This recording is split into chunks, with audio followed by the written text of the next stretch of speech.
Oke, halo Sobat Waras, apa kabar semuanya? Jumpa lagi ya dengan Pavel 88 Channel. Salam sejahtera untuk kita semua dan salam waras. Ya, kali ini saya akan sedikit ya membahas tentang pendeta Rubin yang viral beberapa hari ini terkait istilah apologet ya dan preman rohani.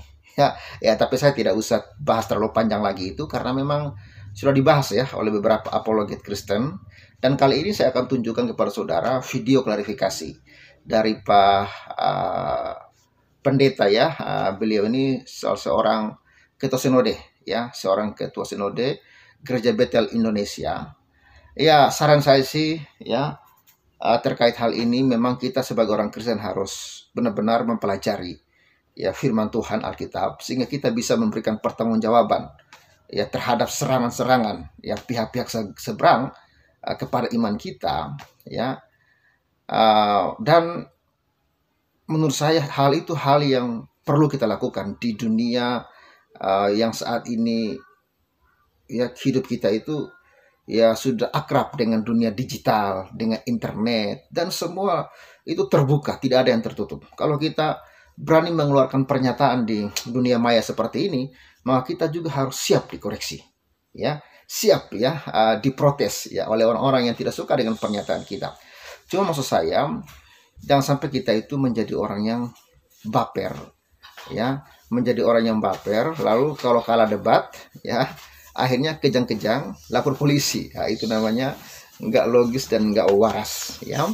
Tapi saya suka dengan gayanya Pak Rubin ya. Ketika dia di komentari pernyataannya, dia buat video klarifikasi ya. Ini sebenarnya ini menjadi pembelajaran bagi pihak-pihak seberang ya, yang kerjanya hanya mengotak-ngatik iman Kristen. Ketika Anda di counter attack ya, Anda kejang-kejang kesurupan, lalu demo sana sini untuk laporin para apologet Kristen. Seharusnya kalau Anda cerdas dan waras, Anda buat dong video tanggapan, ya kan? Video klarifikasi tentang iman Anda.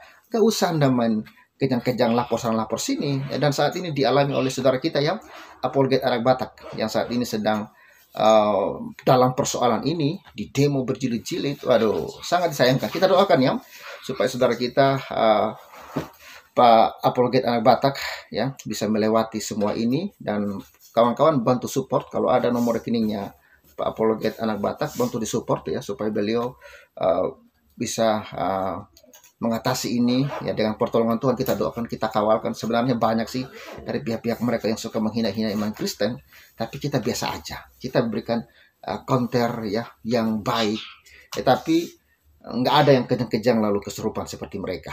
Oke, untuk lebih lengkapnya kita simak ya bagaimana pernyataan dari Pak Rubin Andi, klarifikasi video beliau ya terkait preman rohani yang dia sebut ya kepada apologet yang tidak bertanggung jawab tentunya.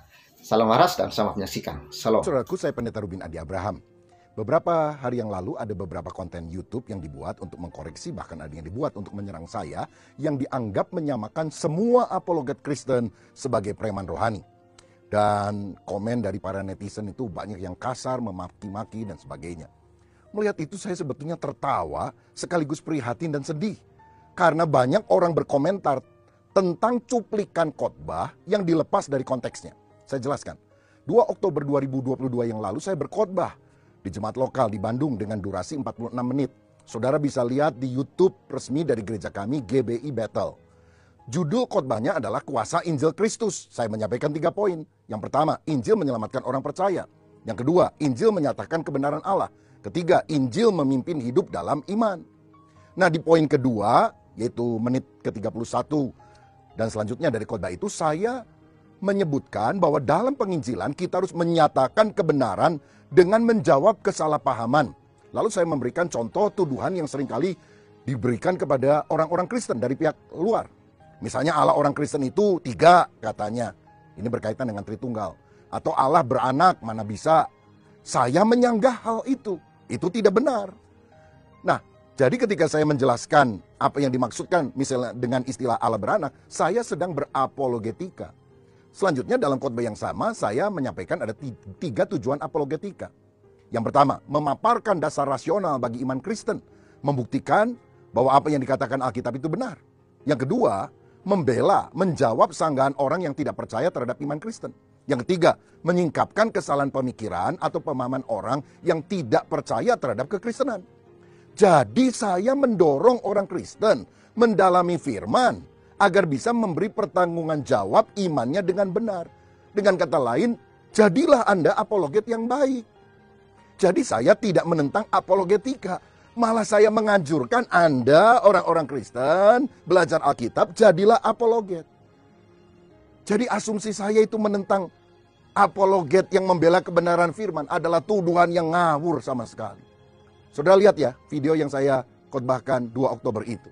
Silakan lihat. Dalam melakukan pemberitaan Injil, kabar baik, seringkali kita harus menyatakan kebenaran dengan menjawab kesalahpahaman dari orang-orang yang bertanya kepada kita. Kadang-kadang ada orang bilang, Allah Kristen itu 3 ya, Bapa, Anak, Roh Kudus. Mereka tidak paham bahwa kita percaya Allah yang esa, tapi memiliki 3 pribadi yang berbeda. Allah itu kok beranak ya? Siapa bidannya? Istilah anak Allah bukan istilah biologis. Ya, kalau kita bilang anak tangga bukan berarti tangga beranak. Anak kunci bukan berarti kunci beranak. Saudara-saudara, jadi kita perlu memberikan penjelasan supaya kesalahpahaman itu dipahami. Ini adalah istilah. Nah, kita tentu harus memberi pertanggungjawaban iman dengan benar. Ini berkaitan dengan apologetika. Orang Kristen harus bertanggung jawab dengan imannya. Kalau ditanya, aduh saya mah nggak tahu ya, saya mah bukan pendeta, udahlah saya mah ikut aja. Nggak boleh. Karena kita semua harus mempertanggungjawabkan iman kita. Apologetika bertujuan pertama memaparkan dasar rasional bagi iman Kristen. Membuktikan bahwa apa yang dikatakan Alkitab itu benar. Ini memang masalah iman, tetapi kita juga bisa memberikan alasan-alasan yang logis, masuk akal, sehingga orang akhirnya bisa menerima secara rasional bahwa apa yang dinyatakan dalam Alkitab itu benar. Kedua, kita juga harus membela, menjawab sanggahan orang yang tidak percaya terhadap iman Kristen. Kalau orang bilang gini, oh enggak, bukan begitu. Kristen ajarannya seperti ini. Kita membela. Ketiga, kita juga menyingkapkan kesalahan pemikiran atau menyingkapkan kesalahan pemahaman orang yang tidak percaya terhadap kekristenan. Betapa mulia panggilan ini. Dan tujuannya bukan untuk membuat orang lain menjadi malu, marah, kalah berargumentasi. Bukan pula untuk menunjukkan kepandaian dan kefasihan lidah kita. Tapi membagikan kasih Kristus agar orang berjumpa Kristus sang kebenaran itu. Ini harus nampak dalam karakter lembut, hormat, dan saleh. Karena kita membaca 4 Injil, Matius, Markus, Lukas, Yohanes. Tapi orang membaca Injil kelima, yaitu hidup kita. Saya merasa salah satu hambatan utama pemberitaan Injil adalah cara penginjilan yang tidak sejuk, tidak kontekstual, dan tidak menjawab kebutuhan. 1 Petrus 3 ayat 15 berkata demikian. Mari baca bersama 2-3. Tetapi kuduskanlah Kristus di dalam hatimu sebagai Tuhan, dan sedialah pada segala waktu untuk memberi pertanggungan jawab kepada tiap-tiap orang yang meminta pertanggungan jawab dari kamu tentang pengharapan yang ada padamu.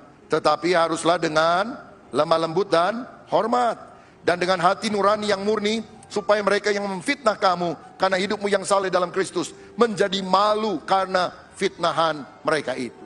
Jadi jelas ya, saya tidak menyerang apologet. Saya membaca sejarah gereja. Ada apologet-apologet hebat, misalnya Justinus Martir, Irenaeus. Saya juga membaca buku-buku dari para apologet yang ditulis oleh para penulis Barat. Juga apologet Timur Tengah. Bahkan saya mendengar beberapa pandangan apologet Indonesia. Misalnya saya sebutkan nama lah.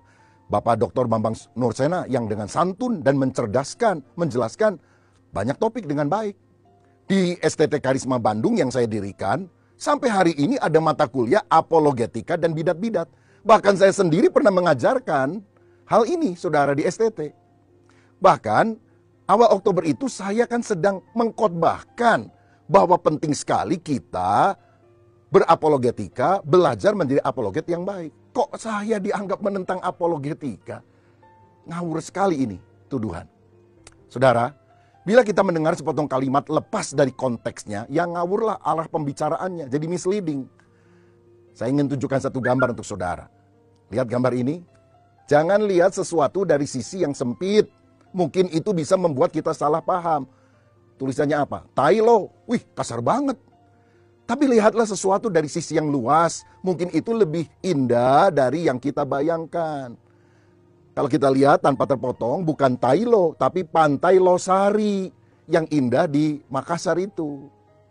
Nah, dalam berbagai kesempatan saya juga mendorong baik mahasiswa teologi, para hamba Tuhan, dan juga jemaat menggunakan sosial media seperti YouTube dan lain-lain untuk bersaksi, membahas firman, termasuk berapologetika. Tapi tujuannya bukan untuk menang debat, tetapi memenangkan jiwa agar orang berjumpa dengan sang kebenaran sejati, yaitu Yesus Kristus. Jadi apologetika itu bukan soal debat-mendebat. Bagi saya apologetika tidak bisa dilepaskan dari tujuan pekabaran Injil.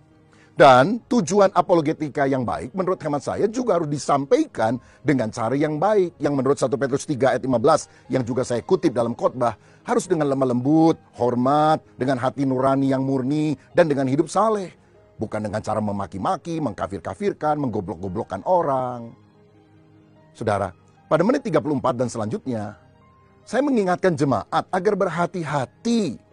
Karena selain ada apologet yang benar yang tadi saya sudah bahas, ada juga apologet palsu yang ngaku-ngaku apologet, sukanya hanya menyerang-nyerang orang dengan kata-kata kasar, menciptakan kegaduhan, hanya pansos.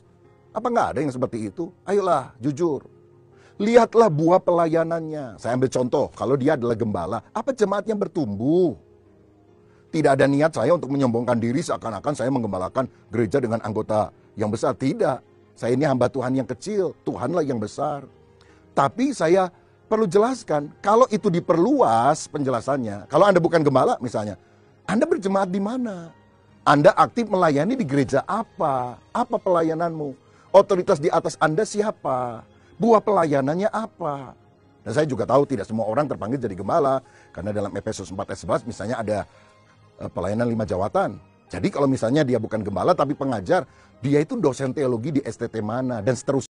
Oke, dan Sobat Waras, itulah ya sedikit penggalan video klarifikasi dari Pak Rubin. Jadi menurut saya siapapun orang Kristen wajib mempelajari Alkitab. Ya, jangan tunggu pendeta, jangan tunggu jadi pelayan, jangan tunggu jadi dosen. Ya, semua orang Kristen wajib mempelajari Alkitab dan wajib untuk belajar, ya, mempertanggungjawabkan iman kita terhadap serangan-serangan pihak-pihak seberang yang tidak bertanggung jawab. Begitu ya. Oke, semoga video ini bisa mencerdaskan dan mewaraskan. Jangan tunggu jadi pendeta, jangan tunggu jadi dosen, jangan tunggu jadi pelayan baru mempelajari Alkitab untuk melakukan counter terhadap iman Kristen. Siapapun Anda sebagai umat Kristen, belajarlah Alkitab dan pertanggungjawabkan iman kita kepada orang-orang yang tidak bertanggung jawab. Salam waras dan Tuhan memberkati. Salam.